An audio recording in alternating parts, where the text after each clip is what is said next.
Are you overwhelmed by the constant onslaught of new IEM releases? Why is everybody talking about this particular IEM? And how do you determine if this IEM suits your taste?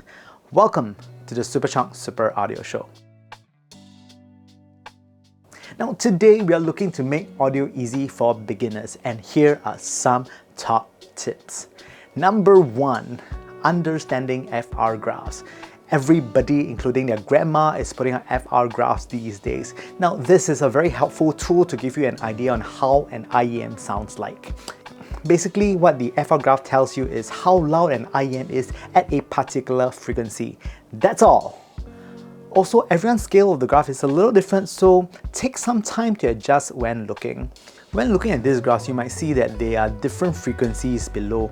I'll start by defining what these frequencies are and what do they mean. So from 1 Hz to 70 Hz, this can be defined as sub-bass. This frequency range is where you get all the rumbly goodness, generally bass that you feel rather than you outright hear. Earphones with good sub-bass generally are great for movies, as you can feel the atmosphere quite a bit better. Now from 70 Hz to 250 Hz is where mid-bass is found. This range is where you get thumpy action. Too much of it will lead to bloat. If you're listening to beat-heavy music, you might want this to be a little bit more prominent to feel the music. From 250 Hz to 500 Hz can be defined as lower mid-range, where most of the lower instruments reside. 500 to 4000 Hz can be considered the mid-range. This is where the human vocal range lives. One thing to note is that humans are more sensitive to this particular frequency range. We are just able to listen to this band better. Also, most of your other instruments such as the pianos, guitars, flutes, amongst others also reside here. The treble region from 4K Hz to 6K Hz add overall clarity and definition to sound. If this region is weak or low, the sound will tend to sound a little bit formless, while having too much of it will be just annoying. 6K to 20K Hz basically just adds air and creates a roomy soundstage in the mix. One important thing about the FR graph is that it basically tells you nothing about the tonality of the IEM. An IEM with a lot of bass can have bass that has good transients, and it's a fallacy to think that the large quantity of bass would just mean slow bass. Likewise, if an IEM has elevated levels of treble, it does not mean that it will sound scratchy. It just means that there is more of it. Treble again can have a smooth or harsh tonality. The second major tip would be to just go out there and demo. So following the FR, the next thing that I think all beginners should do if you can would be to go out and try to listen to more earphones, because there are so many nuances that the FR cannot tell you. I would suggest going out to listen and see if you can build a correlation of how the IEM sounds to what a reviewer says.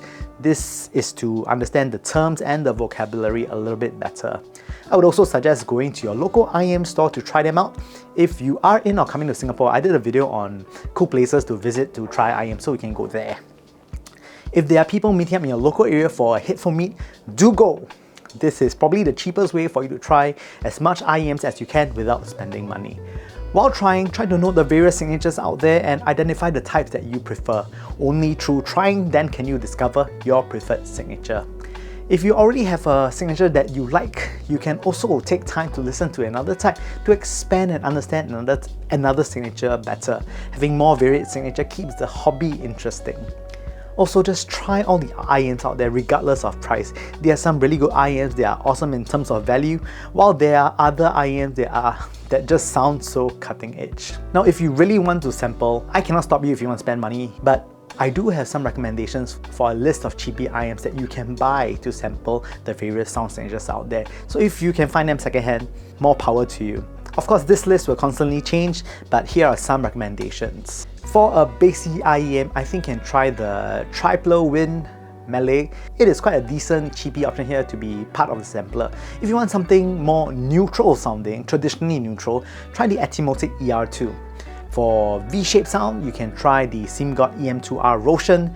Neutral warm, I think the Tengzu Warner does a good job. And if you want something that is sparkly and bright, the Moon Drop Choose. So here is one thing that I would not recommend for you to try the various signature, and that is to EQ your IEM until it sounds like another signature. Why?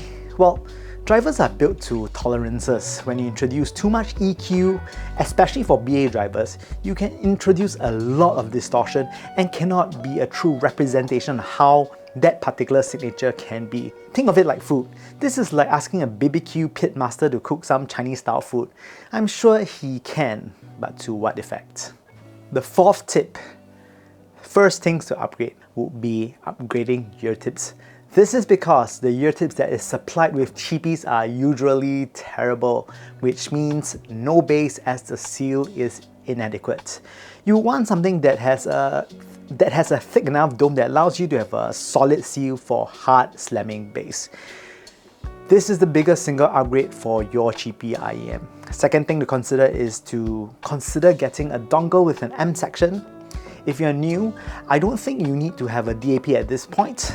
But to get the most out of your IEM, you do need some power. Getting one will elevate details and dynamics of your IEM while adding more dimension to sound.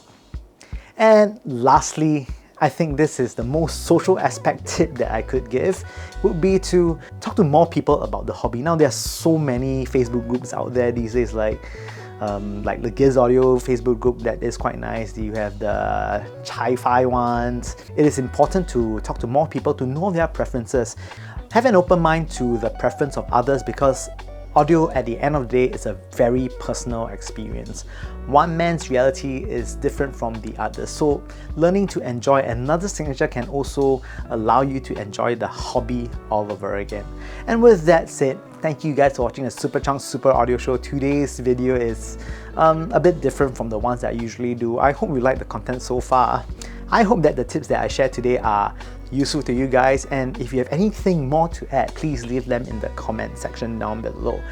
If you like the content so far, please kindly press the like and subscribe button right here down below. And with that said, I hope to see you guys soon.